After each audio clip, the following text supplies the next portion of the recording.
Hey guys, it's Squiddyvon. Welcome back to .GameTV. In this video, I'm going to be giving you my initial impressions of Starfield.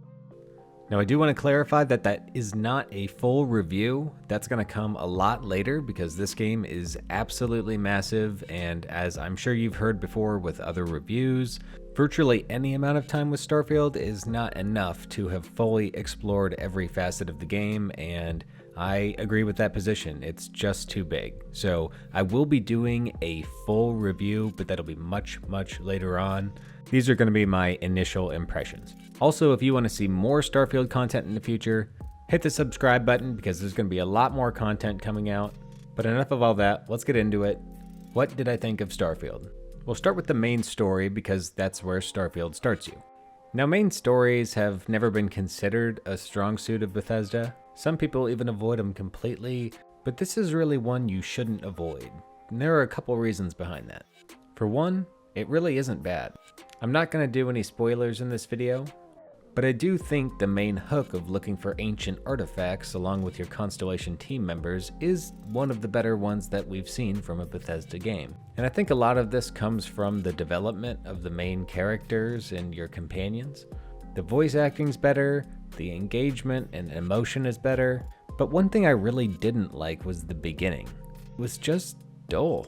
There was no step out moment like previous Bethesda games where you get a look over this great horizon and know that you can go anywhere at any time. You're just kind of rushed into Constellation with open arms, and everything just moves along a little too quickly. And what also doesn't help that very beginning experience is that it's very unavoidable. The way the game is designed and the way maps and planets are formed lends to be a more quest-driven experience and less of a let's look over that hill and see what's over there experience. And I'll talk more about that when we get to exploration, but basically it does feel like this game is designed to just play directly through the campaign first and then go on to a lot of these other side quests and other activities. So if you really don't like the campaign, well, that's kind of going to be your main experience for the first 30 hours or so of the game. Now, I will say after you get to maybe about 15 hours in or so, the game really does start to open up and you will have more decisions, you'll be able to go on more different quest lines. But just know very early on, there are a lot of quest lines and tutorials and parts of the main mission that you really just won't be able to avoid. Now, that isn't to say that Starfield doesn't give you choice, because Starfield does give you a lot of choice.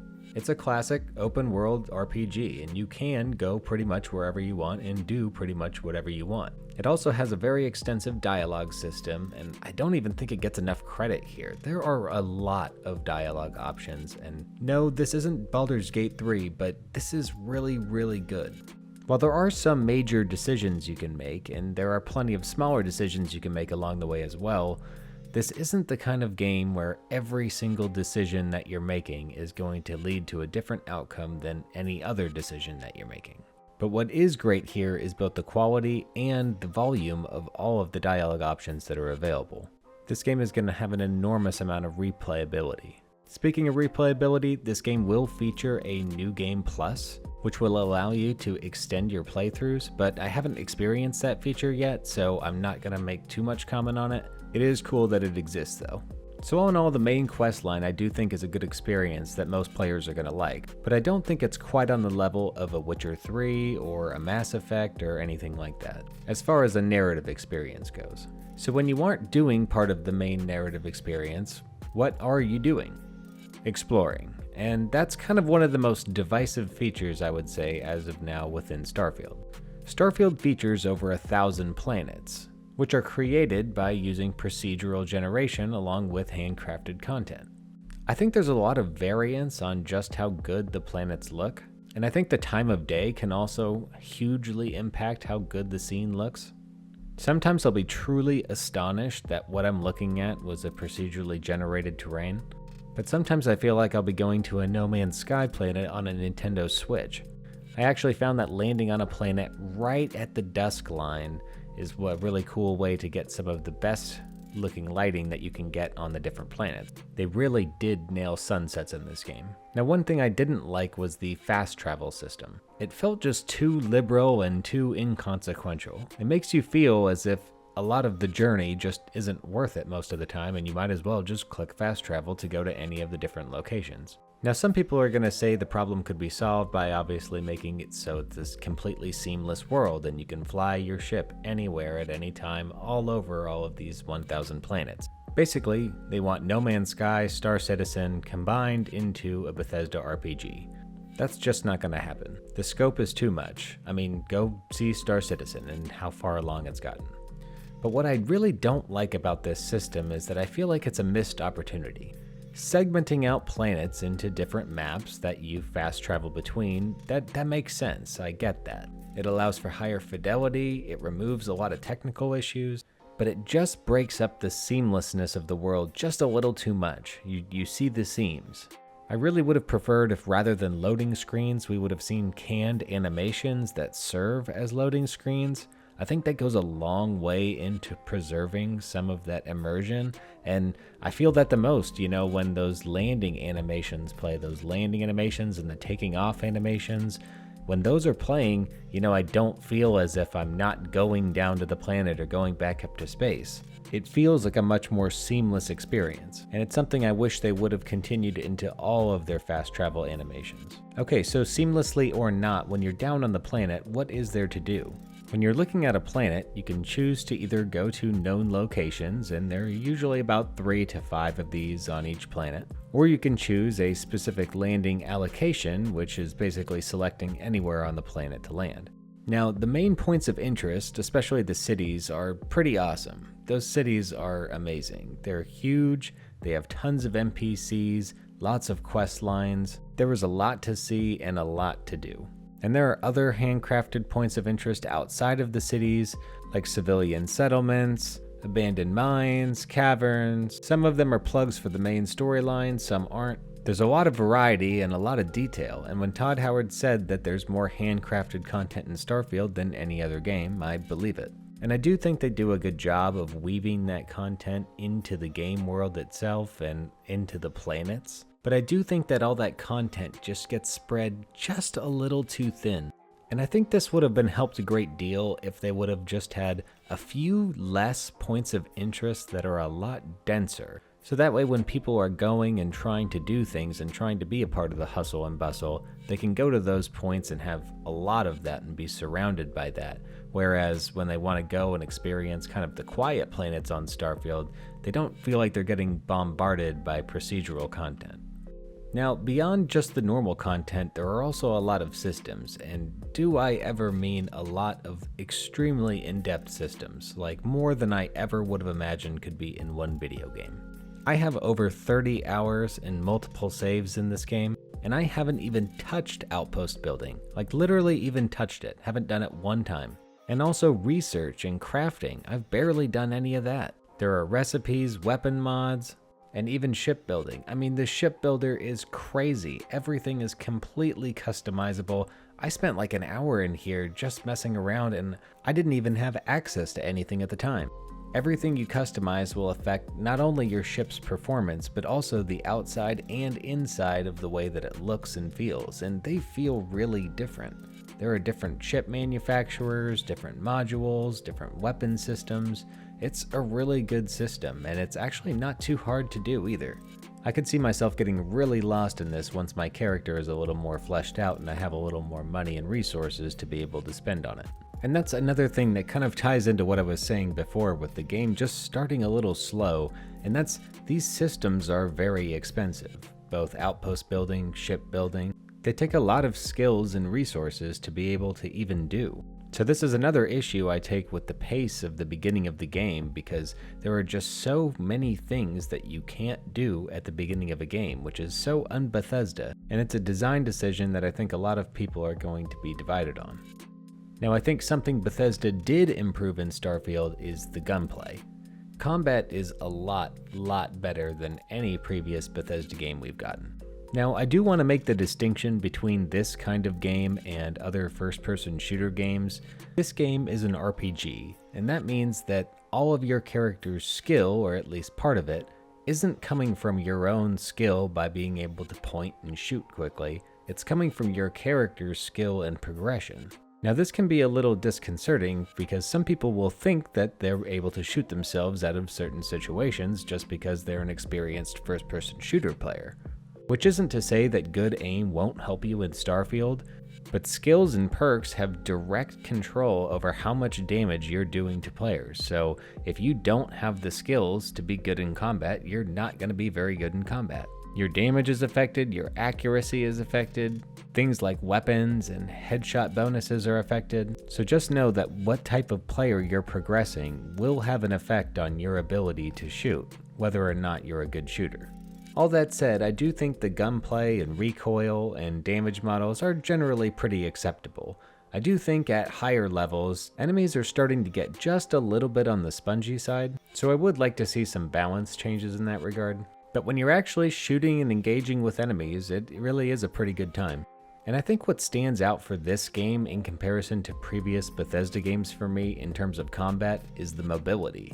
It really has good mobility in Starfield. Your player feels responsive and quick, and the boost pack, which by the way is absolutely essential, get that right away. I don't know why they don't just include that with the character. But the boost pack provides another mobility option, which really creates kind of a lot of interesting firefights that you wouldn't otherwise have. It also allows you to get to some nooks and crannies that you would never have been able to get to before. This is also paired with a vaulting animation to be able to get over ledges and fences and things like that, which is not something Bethesda is known for, so seeing that paired with the boost pack, it really creates a much more modern mobility in the character than we've seen from them before, and I'm really glad that they did this. It makes combat feel a whole lot better to not feel like you're moving through mud.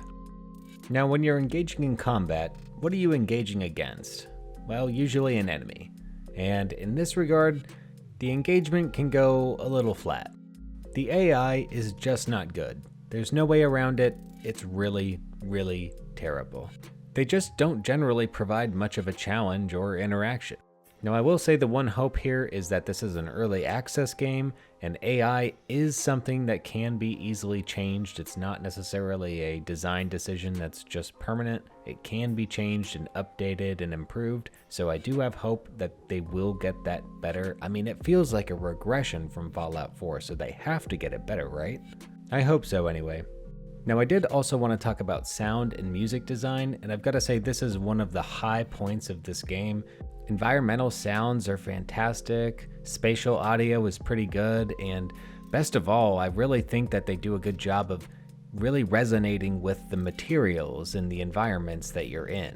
So sound effects like gunfire and explosions, those types of things are affected by the environment that you're in, both by the materials that those things are interacting with, like what bullets are hitting, for instance, but also those gunshots will sound different based on what environment that you're in, either a planet, an atmosphere, inside, outside, a tinny structure, no atmosphere, lots of atmosphere. All of those different things have an effect on the different sounds in the game. And as if that wasn't enough, this has to be one of the best soundtracks of all time in any video game. I mean, Inanzur did an absolutely fantastic job. It's like the Skyrim soundtrack was written over into themes of Star Wars and Star Trek and Indiana Jones, and it just fits the theme and art style of the game so perfectly. Sound and music design, 10 out of 10, no question. So while I have given a few gripes that I've had with the game throughout the course of this video, I did want to pull together some of the other things that I really didn't like about it. So let's start where a lot of Bethesda games start in the dislike column, and that's performance. My experience has been completely on PC, both on my gaming rig with an 11700K paired with an RTX 3080, and then I also played on my handheld ROG Ally. Unfortunately, at the moment, PC performance just isn't great. It's not like shamefully bad, but it is pretty bad. I do get over 60 frames per second most of the time, although bigger cities do definitely see some drops below. And on the ROG Ally, I actually am able to maintain 30 frames per second most of the time. However, the bigger cities, like New Atlantis in particular, will crush that frame rate. We're still in early access, so I do expect both graphics drivers and the game's general performance and stability to both improve, but as of right now, if you're on an undermanned system, you really might not have the best experience. There are also a few quality of life features that really should be here, like a brightness slider and a field of view slider.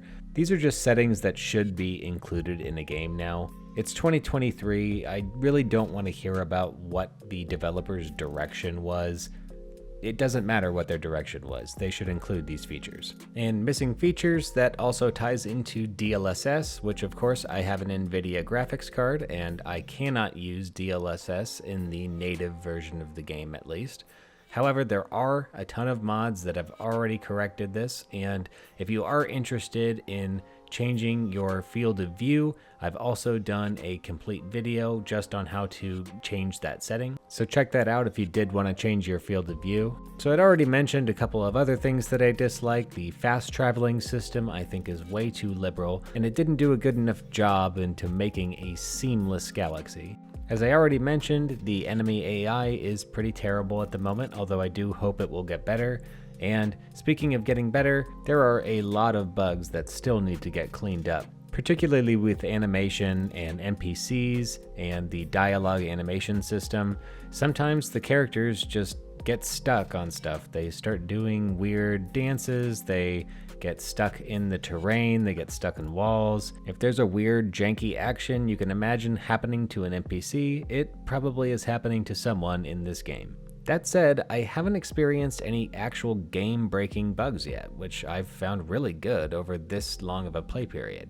But while the game didn't break, the game did bend, and I do hope they clean up a lot of this because it is very immersion breaking sometimes, and ultimately that's what Bethesda games are about. It's exploring an open world and getting immersed into the lore and into the characters, into the cities. So it really is essential that these get cleaned up as quickly as possible. Okay, so other things I don't like.